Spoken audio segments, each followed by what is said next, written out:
जम्मू कश्मीर के बंदीपोरा में सुरक्षाबलों और आतंकवादियों के बीच मुठभेड़ शुरू हो गई है। सूत्रों के मुताबिक सेना ने 2 से 3 आतंकियों को घेर लिया है।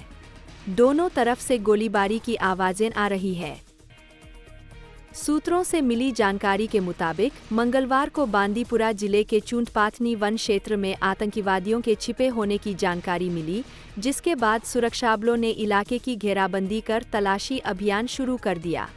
इस तलाशी अभियान को दौरान ही आतंकवादियों ने इलाके की घेराबंदी कर तलाशी अभियान शुरू कर दिया।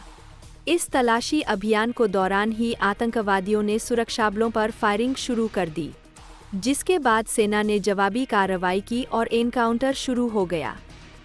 इससे पहले जम्मू कश्मीर के श्रीनगर और अनंतनाग जिलों में शनिवार को सुरक्षा बलों ने 2 अलग-अलग मुठभेड़ों में बड़ी कामयाबी हासिल करते हुए प्रतिबंधित संगठन लश्कर-ए-तैयबा (LAT) के एक शीर्ष पाकिस्तानी कमांडर और 2 अन्य आतंकवादियों को ढेर कर दिया।